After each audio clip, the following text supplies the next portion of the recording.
Hello, welcome to my class. Today we will start with another topic on soil air. In fact, if you go back to my previous lectures, you can very easily understand the importance of soil air. I had already explained that for an ideal composition of soil, 50% of the soil volume is occupied by soil solids, and out of this 5% should be the organic matter and 45% should be the mineral matter. This is basically the ideal composition which we should have. Rest 50% of the soil volume, it should be pore space. And out of this 50%, 25% should be soil air and rest 25% should be soil water. So that means soil air and soil water or soil moisture, you can say, these are interdependent. If you have higher amount of soil moisture, soil air content will be low. On the other hand, if you have lower amount of soil moisture, soil air content will be high. Now the question is why we should have a proper balance of water and air in the soil. It is because the plant roots need water for meeting its transpiration activities, for uptake of nutrients in solution form. At the same time, the plant roots also need oxygen to breathe, except the aquatic plants. But since we are concerned with agriculture, so I should say, except rice plant, all other crop plants, they have the mechanism of plant roots breathing independently of the aerial parts from the soil. So that means plant roots, they need oxygen to respire in the soil, and they take up oxygen and they release carbon dioxide as every living being does. Like human beings, we take up oxygen and then give out carbon dioxide. Same is true with the plant roots. So it's very important to maintain a balance between soil moisture and soil air. If you remember in my introductory lecture, I told you that why soil physics is important. So here I will again give an example that if you have a rice wheat field, for example, say if this is a rice wheat field, so in rice we go for continuous puddling, and then after rice you go for wheat crop. So wheat crop is in the field and it is 21 days old crop. So when we go for first irrigation, so coincidentally when you have irrigated the field, either you give a heavy irrigation, or if it's a normal irrigation, plus rains occur. So in that case, there will be temporary waterlogging conditions in the soil, and this 0 to 15 centimeter zone, this will become saturated, more or less saturated. So when we say saturated, means almost whole of the pore space is filled by soil moisture. So ultimately the roots also, if it's a 21 or 25 or 28 days old crop, the roots are just within 0 to 15 centimeter depth. So if all the pores are filled with water, obviously there will not be any air. And if there is not any air, these plant roots won't be able to respire. If they are not able to respire, not take up oxygen, they won't have energy to take up water and nutrients. Though water is present in sufficient quantities, nutrients are present in sufficient quantities, still the plant roots cannot uptake because these do not have energy to take up nutrients and water from the soil. With the result, we see typical nitrogen deficiency symptoms on the plant leaves. So this nitrogen deficiency symptoms, despite of presence of sufficient nitrogen in the soil, It is because of the stress, what we call as aeration stress.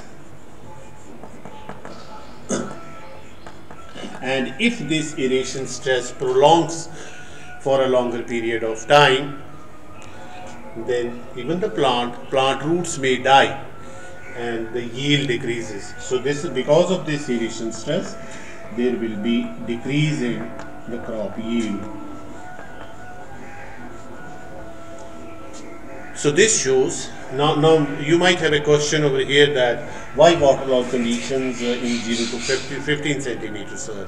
Because it has been observed, particularly in coarse and medium textured soils, that because of continuous puddling of the soil, that means wet tillage, a sort of subsoil compaction is created over here. So this is high bulk density layer. So this is high bulk density layer,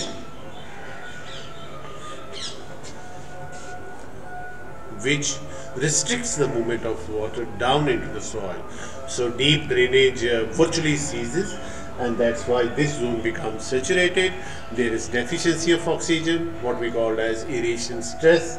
Plant shows nitrogen deficiency symptoms. So if you don't take the remedial measures, then even the crop yield, roots may die, yield may decrease sufficiently. So this is why soil air becomes important. So soil air is, I should say, very important component. So that's why we need to study this aeration. What is the mechanism? What is the composition of soil air? How we can, manage soil air under such conditions. So as I said that soil, it's made up of solids, water and air or gases. So first of all, it's very important because if I see the soil air just like air in the atmosphere, it is compressible. You can compress it. So that means if we compress the air in the soil, the pore space will become empty. Number one, it's low density, of course, because just like air in the atmosphere, air in the soil is also low density soil, and also low viscosity.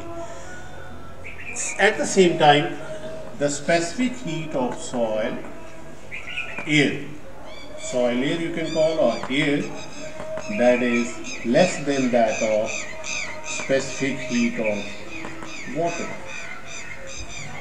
So we know this. So then it means if specific heat is less than that of specific heat of water, then of course heat capacity of soil air will also be less than that. And specific heat, it is the amount of heat to raise the temperature of a particular substance, and here the substance is air, through 1 degree centigrade, 1 gram substance, to raise its temperature to 1 degree centigrade. How much heat is required? That is your specific heat. And also the thermal conductivity of air is also low. Thermal conductivity of soil air or air as such is also low. And if thermal conductivity is low, the movement of heat transfer in the soil, that will also be dependent on the presence of air, presence of moisture in the soil. Higher the moisture content in the soil, pore space, more will be the transmission of heat through the soil. So in nutshell, if you know the relative proportion of soil air or pore space occupied by soil air, then we can predict. So what we can predict? Number one, we can predict that whether this soil can bear a load. Predict if soil can support load. So when we say support load, that means without deformation.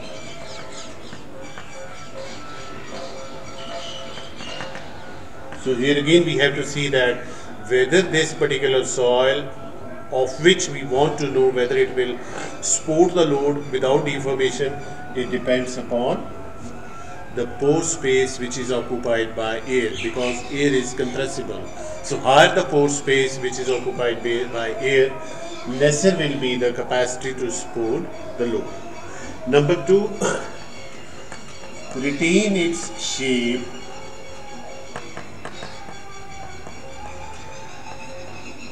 when molding. Again, when you mold the soil, you are compressing it, and if there is more air space in the soil, then that means it won't be able to retain its shape when you put some external forces on it. And third is change in temperature.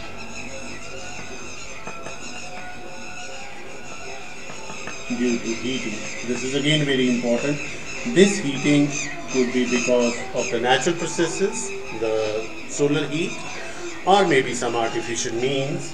So if you heat the soil, how much change in temperature will be there? Again, it will depend upon the proportion of the pores occupied by soil, air. And similarly, to transmit heat,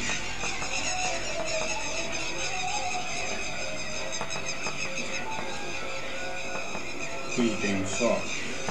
So that means if the heat radiations, thermal radiations are coming from the solar system, they penetrate the soil. How deep this will go, it will again depend upon the amount of or the proportion of pore space occupied by air.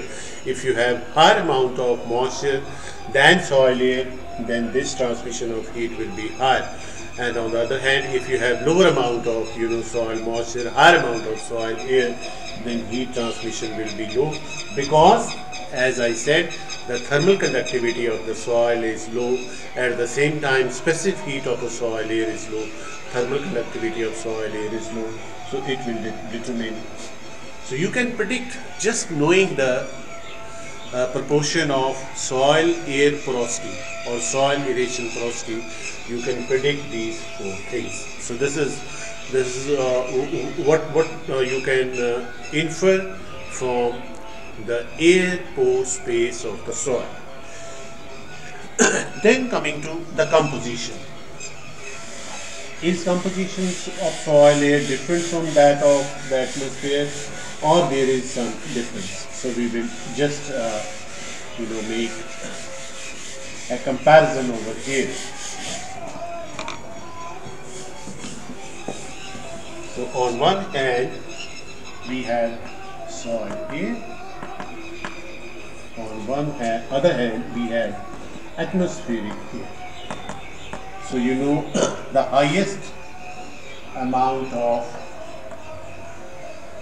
the composition of air that is occupied by that contains nitrogen gas.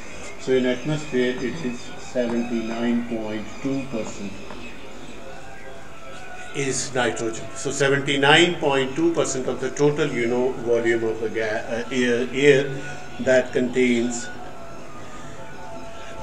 atmospheric, you can better 79.0, whereas in soil air it is almost same, 79.2%. Then second important gas is oxygen, which is very important for the plant growth, particularly the plant roots in the soil. And this oxygen, I should say, it is around 21%, or you can say 20.7% in the atmosphere. So in soil it's quite variable. It could be as low as 5%, it could be as high as 20%. So it's very, very variable depending on so many factors. We will just now discuss what are those factors. Third important gas is carbon dioxide. The carbon dioxide, it gets evolved in the soil, first because through the process of respiration by the plant roots take up oxygen and give out carbon dioxide. So there is production of carbon dioxide. Similarly, microbial activities in the soil also produce carbon dioxide. They consume oxygen. So this is how, in general, the composition of, here the amount of carbon dioxide present in the atmosphere is ideal. I'm talking of ideal composition. So it is 0.03%. But in this case, it could, in general, we say it is 10 times higher, 0.30%, but it could be as high as 1%. And 1% carbon dioxide means a lot. It may affect the microbial activities in the soil. It may affect, the plant growth, plant root growth, particularly in the soil. Then water vapors, that's also very important, because water vapors in the atmosphere, or it determines, the amount of evaporation taking place from the soil, amount of transpiration, water transpiring from the plant leaves. So for that, the water vapor, it determines the relative humidity of the air. So these water vapors, these are, I should say, higher in soil air, because the air space in the soil, it contains in general macropores, which are called water conducting pores, and micropores, which are water retaining pores. So in general, the water vapors, they are contained in the micropores. So higher the microporosity, higher will be the moisture content in the soil, whereas in the atmosphere it could be in traces. Then here I should say the relative humidity of soil air, it could be 100% at 0.3 atmosphere of soil moisture content, and 0.3 bar or 0.3 atmosphere in fact is the water content available to the plants at field capacity moisture content. So if it is field capacity moisture content, the relative humidity of soil air could be 100%. So this is how the composition of soil air, it is different from that of the atmospheric air. Now the question is, what are the factors which determine the composition of soil air?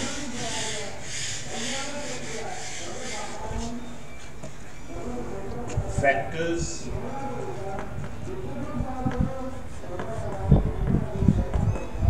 affecting soil air composition.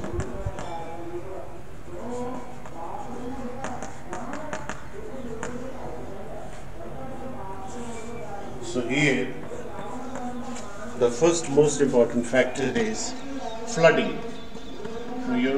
When there are rains or when you irrigate the soil, so that means flooding is caused immediately after irrigation or immediately after rainfall. So when flooding is there, most of the air space in the soil, it gets occupied by the moisture, by the water. So air in the pore space, it gets replaced by the moisture or water present in the soil. And what happens then due to that? There is then sort of, it leads to, saturated conditions, or in nutshell you can say it leads to sort of anaerobic conditions in the soil. And when anaerobic conditions are there, so that means you have production of methane gas, because when carbon decomposes in the absence of oxygen, it produces methane. We can have, you may have hydrogen sulfide gas. Again, this is produced under anaerobic conditions, and you can have ammonia gas, NH3. So if you have the rice fields, generally the farmers, they have a tendency to keep their fields, rice fields, flooded for most of the time. So in rice fields, you can expect the production of methane. So the atmosphere over the areas growing rice, you may have higher content of methane. So methane not only could be higher in soil, but it could be higher in the air above that particular area growing, paddy or paddy belt, you can say similarly. And again, here the urea, which is basically the amide, it is converted into ammonical form by ammonifying bacteria. This ammonical nitrogen is relished by the rice roots. So rice roots, they don't relish nitrate content because amide is converted into ammonical form is converted into nitrate form, and that nitrate is taken up by most of the crop plants except rice. Rice relishes ammonical form of nitrogen. So here, that's why you have, the rice roots, they can flourish. Number one, as far as their breathing is concerned, there is a mechanism provided by the nature that in rice roots, the oxygen is transferred from the aerial parts to the, roots, and roots, they breathe with the air which is transferred from the aerial parts of the plant. That's why rice and other aquatic plants, they can survive under submerged conditions. So whenever there is submergence, you can expect production of these gases. But at the same time, the oxygen content decreases. But in the surface layers, this oxygen content may not be different because this water, whether from irrigation or rainfall, when it enters the soil, it contains dissolved oxygen. So this dissolved oxygen may be used by the plants other than rice, because flooding can be for the wheat also. So in that case, the wheat plants, wheat roots, they survive on the dissolved oxygen which is brought by the irrigation water or the rainfall. And at the same time, when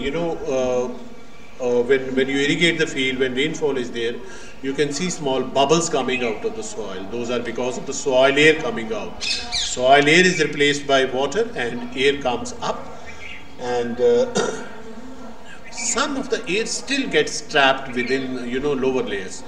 So that trapped air, I should say entrapped air,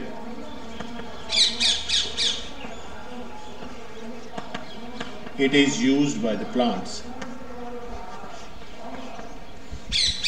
So that's why in many cases, particularly in the plants which have deeper root system, the plants can survive submergence, and that survive in the surface layer, it is because of the dissolved oxygen.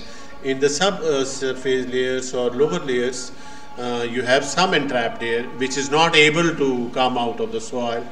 That entrapped air or oxygen is used by the crop plants, and they can survive under prolonged submergence conditions. So number one is factor is flooding. So this is how flooding affects, the composition of soil. Second is soil, flora and fauna.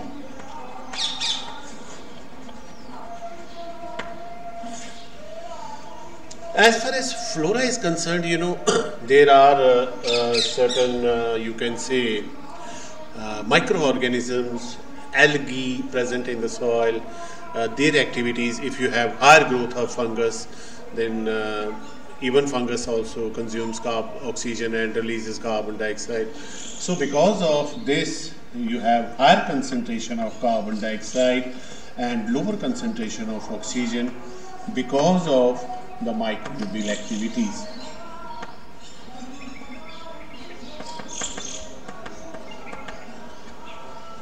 And particularly also it could be because of the plant,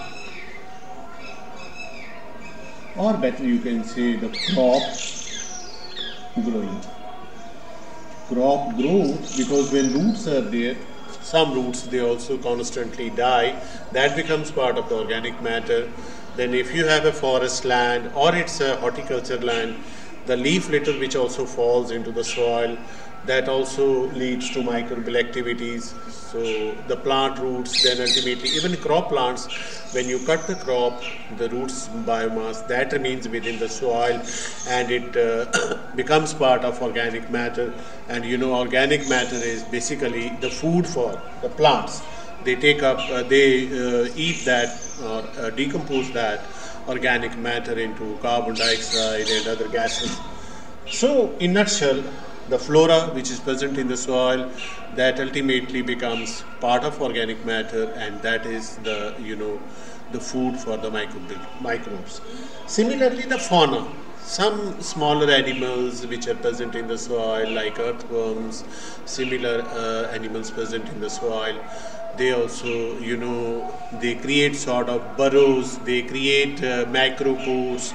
So earthworm activity generally leads to higher water conducting pores, or macroporosity increases, and you have higher water conducting pores, you can expect that soil to be quite aerated. You may have higher content of oxygen in such soils where there is higher activity of earthworms. So this is how and secondly, the earthworms and other animals, they have their waste products, feces, which again become part of the microbial activity that becomes part of organic matter in the soil. Then third factor is soil moisture.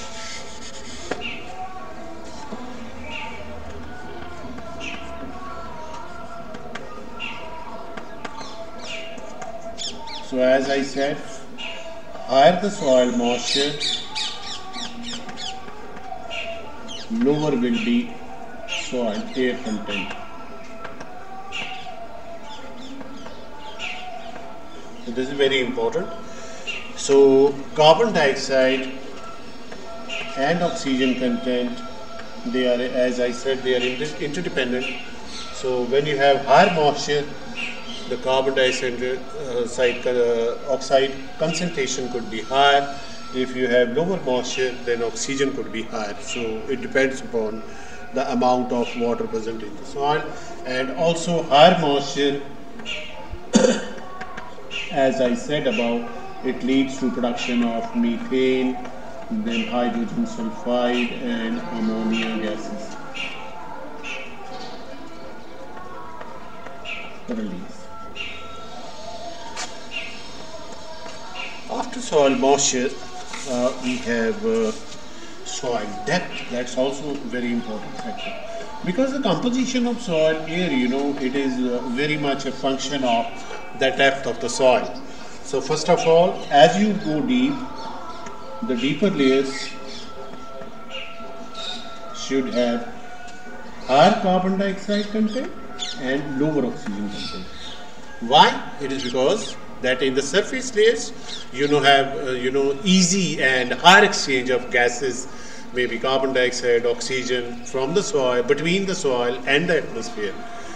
But this exchange of gaseous or gaseous exchange, it decreases in the deeper layers. So then we should expect the deeper layers to have higher carbon dioxide and lower oxygen content. And at the same time, it is also because of the moisture content, because as you go deep, the microporosity, even in medium texture, coarse texture soil, that microporosity also increases, and macroporosity decreases. And macroporosity, they contain generally the air. So when you have higher proportion of micropores in the soil, you expect the moisture to be higher. And if moisture is higher, then of course carbon dioxide content will be higher. Then land use is another factor, because land use will directly determine the biomass in soil. For example, if you have agriculture or cultivated lands, so in that case, you can expect the plant biomass to be lower than in grassland soils.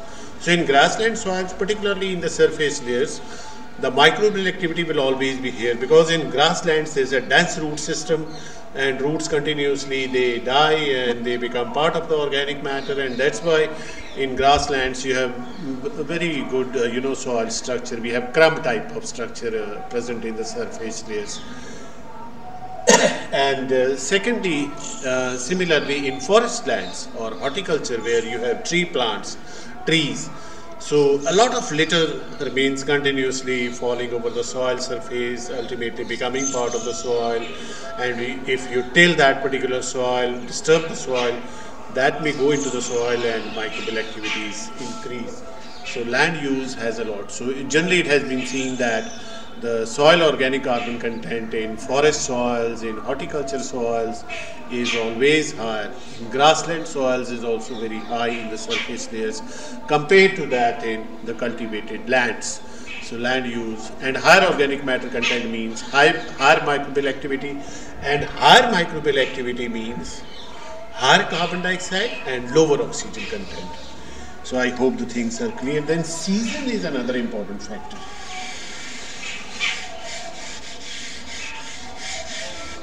And season, because season is also ultimately it influences the microbial activity. If you have very low temperatures, winter season, the microbial activity subsides, it becomes less. But on the other hand, if you have the season where temperatures are high, moisture content is high, then microbial activity will be higher. So this will affect the microbial activity, which will be higher during summers than winters. And again, higher microbial activity means of course higher amount of carbon dioxide, lower amount of oxygen present in the soil. Then it also depends upon the cultural practices. This is again very important. So many factors are there which influence the composition of soil here. As far as culture practices are concerned, it could be manuring, if you are adding manures into the soil. It could be farmyard manure. It could be green manure. So that means you are basically adding organic matter into the soil. And when you add organic matter in the soil, you should expect microbial activity to be higher, and at the same time, if microbial activity will be higher, carbon dioxide content will increase. So you have to keep a balance that how much organic matter or manures you have to add into the soil. Similarly, fertilization. When you add fertilizers into the soil, as I said, the conversion of nitrogen from imide form to ammonical form to nitrate form, that is again accomplished by different microbes, nitrifying bacteria, ammodifying bacteria, and their activity increases when you add fertilizers into the soil, and particularly when the temperatures are optimum, when sufficient moisture is there, so microbial activity will be higher and carbon dioxide concentration will go up. Similarly, in vegetated soils, that means when vegetation is there, then as compared to bare soil. In bare soil, you don't expect much, microbial activity as compared to vegetated fields. So again, the microbial activity that will increase in vegetated fields. Then liming also, when you add lime, so liming also creates favorable conditions for higher microbial activity.